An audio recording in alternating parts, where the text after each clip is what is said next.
DD Tamil channel நேயர்களுக்கு அன்பு வணக்கம்.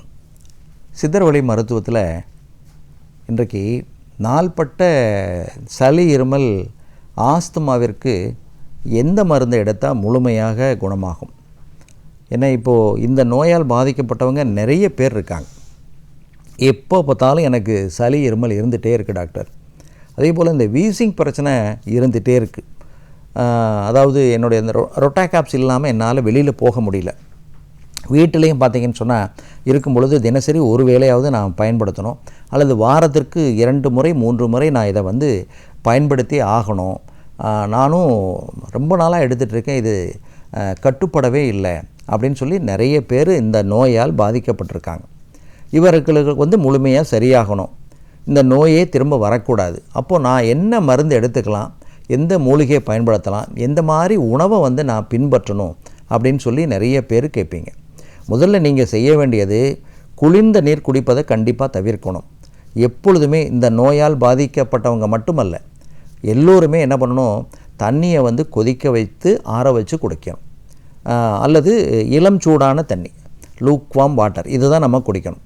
இது முதல்ல நாம் கடைபிடிக்க வேண்டியது. அடுத்தது வெளியில் வாங்கி சாப்பிட்ற பழக்கம். வெளியில் என்ன வாங்கி சாப்பிடுவாங்கன்னா, ஐஸ்கிரீம் சாப்பிடுவாங்க, கேக்கு வாங்கி சாப்பிடுவாங்க, வெளியில் போனால் சாக்லேட் வாங்கி சாப்பிடுவாங்க, அதே போல் க்ரீம் பிஸ்கட்டு, இப்படி நிறைய பேக்கெட்டில் அடைச்ச உணவுகள், தின்பண்டங்கள், இதை வாங்கி ரெகுலராக சாப்பிடுவாங்க. அதை கண்டிப்பாக தவிர்க்கணும். அடுத்தது இவங்க இந்த நோயால் பாதிக்கப்பட்டவங்க மலம் ஒழுங்காக கழிக்கிறாங்களா, தினசரி காலையில் மலம் கழிக்கிறாங்களா அப்படிங்கிறத நம்ம கவனிக்கணும். ஏன்னா மலம் ஒழுங்காக போகலைனாலும் இது என்னாகும், அலர்ஜியை உண்டாக்கி இந்த சளி இருமல் மூச்சுத்திணறலை உண்டாக்கும். அடுத்தது பார்த்திங்கன்னா, வீட்டில் நிறைய பேர் இப்போ அடித்தட்டு மக்கள் எல்லாம் பார்த்திங்கன்னா இந்த கொசுவத்தி சுருள் வாங்கி பயன்படுத்துவாங்க. கொசு ஏன்னா அதிகமாக இருக்குது, கொசுக்கடி எங்களால் தாங்க முடியல, எங்களுக்கு மின்விசிறி வசதி கூட கிடையாது, அதனால் நாங்கள் இந்த கொசுக்கடிக்காக இந்த கொசு விரட்டி சுருள்களை வாங்கி பயன்படுத்துகிறோம் அப்படிம்பாங்க.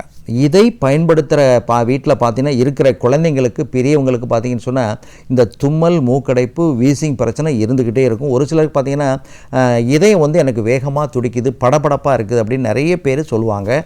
அதை கண்டிப்பாக தவிர்க்க வேண்டும். கொசு விரட்டிகளை கண்டிப்பாக நீங்கள் அதை நெருப்பில் கொளுத்துறதா இருந்தாலும் சரி, கரண்ட்டில் போடுறதா இருந்தாலும் கண்டிப்பாக அதை தவிர்க்க வேண்டும். இப்போ கரண்ட்டில் போடுறோம், வேறு வழியே இல்லை அப்படின்னா கண்டிப்பாக வென்டிலேஷன் வேணும். ஜன்னல்கள் கண்டிப்பாக நெட்லான் இவைகளை இந்த வலைகள்லாம் இருக்குது, பிளாஸ்டிக்கில் இருக்குது அல்லது துணிகளே இருக்குது, அதை வாங்கி நம்ம ஜன்னல்லாம் பொருத்திட்டு இதை நீங்கள் போட்டுக்கணும். ஏன்னா திறந்த காற்றோட்டம் இருக்க வேண்டும். அப்படி இருந்தால் நமக்கு அந்த புகையை அதிகமாக சுவாசிக்காமல் அதை நம்ம தவிர்க்கலாம். அடுத்தது பார்த்திங்கன்னு சொன்னால் நிறைய பேருக்கு இந்த பெர்ஃப்யூம் யூஸ் பண்ணுற பழக்கம் இருக்கும். பெர்ஃப்யூம் ரெகுலராக இது பண்ணுவாங்க. அதுவும் அலர்ஜியை உண்டாக்கி என்னாகுன்னா தும்மல் வரும், வீசிங் பிரச்சனை வரும். இதையெல்லாம் அவங்க தவிர்த்தாவே நமக்கு ஒரு 50% இந்த சளி இருமல் மூச்சுத்திணறலேருந்து நம்மளை தற்காத்து கொள்ளலாம். அதே போல் தூக்கம் நமக்கு இல்லை, இரவில் தூங்க முடியல, ஒரு 8 மணி நேரம் தூங்கணும், 3 மணி நேரம் தான் தூக்கம் வருதுனால அந்த தூக்கம் கேட்டால் கூட நம்ம பார்த்திங்கன்னா அந்த இம்யூனிட்டி குறையும், சளி இருமல் நமக்கு ஏற்படும். அதனால் இதையெல்லாம் நீங்கள் தவிர்த்துட்டு 2 மருந்து சித்த மருத்துவத்தில் சிறப்பான ஒரு மருந்தாக சொல்லுவாங்க. தாலிசாதி சூரணம் அல்லது கற்பூராதி சூரணம்.